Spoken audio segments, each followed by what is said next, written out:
Yesterday was Friday the 13th, and the stock market was definitely spooky. So we had a tug of war between, yay, inflation is down, versus, oh no, why is my portfolio red even with healthy economy signs?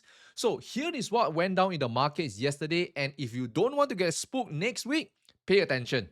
So as we all know, yesterday was Friday the 13th, and I did a little bit of curiosity research, and what I found was that this year in 2026, there are three occurrences of Friday the 13th. And the last time that there were three occurrences, it was back in 2015, more than 11 years ago. So this is a rare occurrence that we see three Friday the 13th in a year. And yesterday, February 13th, was the first unlucky one that we saw for this year. And we saw that unluckiness flow to the stock market, right? What did we actually see happen was a tug of war between the bulls and the bears. So what were the bulls saying? We have the macro bulls, which is cheering a softer than expected CPI results at 2.4%. Whereas on the other side of the bears, we have the tech bears, which is relentlessly selling the dip in some of our AI darlings like Nvidia, Microsoft, so on and so forth. So why is there this tug of war? Okay, now before that, I want to share with you what the Federal Reserve dual mandate is. Like, what is the job of the Federal Reserve? So the objectives of the Federal Reserve is two things. Number one is to achieve maximum employment, and number two, to achieve price stability. So basically, maximum employment is maintaining an unemployment rate of 3.5 to 4.5%. And in this case, for price stability, they are referring to the inflation rate, which is measured in the CPI results that we see every single month. And the target is 2%. So remember, this is the dual mandate of the Federal Reserve. They are here to ensure that they meet these two conditions as much as possible. Now, what did we saw yesterday? The CPI results. So that was the start of the show yesterday. And CPI basically is what the Federal Reserve will use to measure inflation. And we saw that the headline inflation actually dropped to 2.4% year over year. The previous month was 2.7% and the actual was 2.4%, even below the forecast of 2.5%. And it didn't, right? And this was a good news. So what we saw was at the start when the results were announced, the market took it very positively. And even before the market opened, we saw a little bit of rally. And when you couple that to the unemployment rate that we saw a few days ago at 4.3%, also decreasing from a 4.5% and higher just a few months ago, what is the takeaway? With a reduction in interest rates, with a reduction in the inflation rate as well as a reduction in the unemployment rate, what will we look forward to? We are looking forward to a healthier economy, right? More people are getting jobs, goods are not increasing in price as much. So that leads to a healthier economy, right? So that's what we think. But that's not what the market sees happen.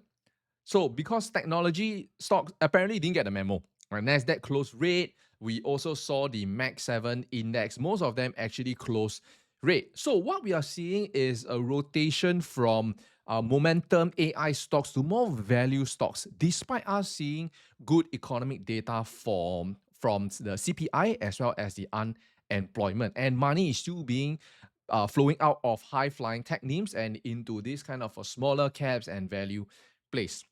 Now, what we saw yesterday confirms that, because there were two earnings that were shared yesterday that were shared, let us know what is the American consumer data is, as well as the state of healthcare.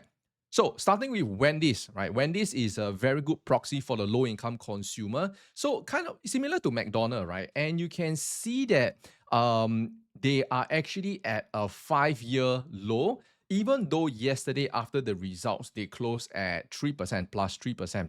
And even though they beat on earnings per share, the guidance and the restructuring plan were kind of mixed, right? And their current CEO, Ken Cook, actually announced this new project called Project Fresh, which basically is a nice way of saying that they have closed 350 underperforming US locations this year after 140 locations the year before. So last year, they closed even more underperforming locations.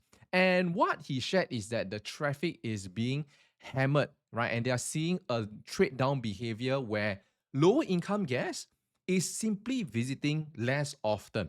Now, this quote is a little bit of the caution sign for the economy. Why? Because when lower income guests stop visiting fast food restaurants, it kind of gives us a signal that consumers is reaching some sort of breaking point. And Wendy's 2026 guidance was also significantly lower than Wall Street's expectations. So that's what we see on Wendy's.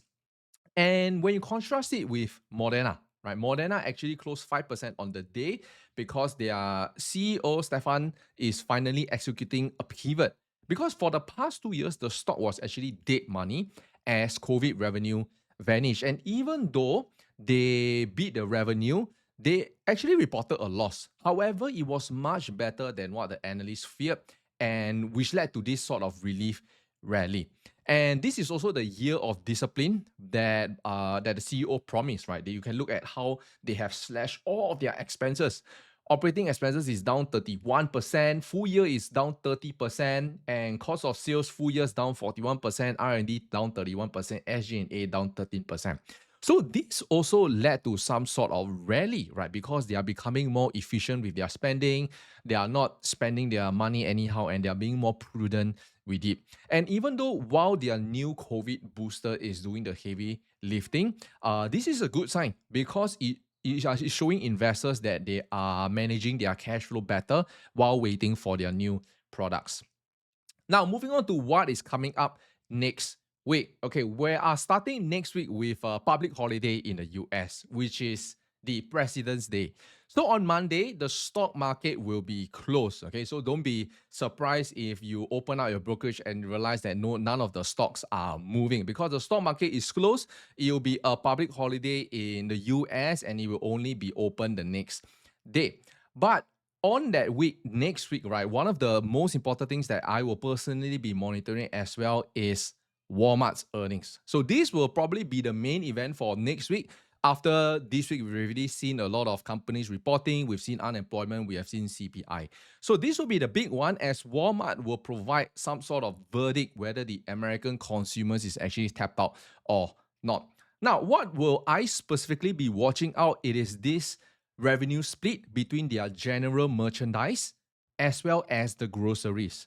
Now, if we see a more heavy weightage towards the groceries, basically it means that people are only buying food and skipping electronics, right? As you know, Walmart don't just sell food. Walmart is like this huge departmental store that sells every single thing. So if we see that weightage more towards groceries, it basically confirms the Wendy's thesis of that trade down behavior where people are just buying the essentials. They are not buying any more of those electronics, basically not more of the wants and more of the needs.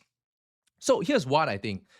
I do see that the macro is actually improving with lower inflation and lower unemployment data. However, of course, these are based on revisions, and there are some people who are saying that, hey, is this really the real data? Right? We will not know until the next one that appears. They might do some revisions to it. But as of now, this is the data that is reported. So, but what we see is the micro is clearly deteriorating. Okay, what is the micro? Micro is like the consumer weakness as well as the valuations that we see in tech stocks. So you can see that the tech valuation is really getting reducing to a much more reasonable value.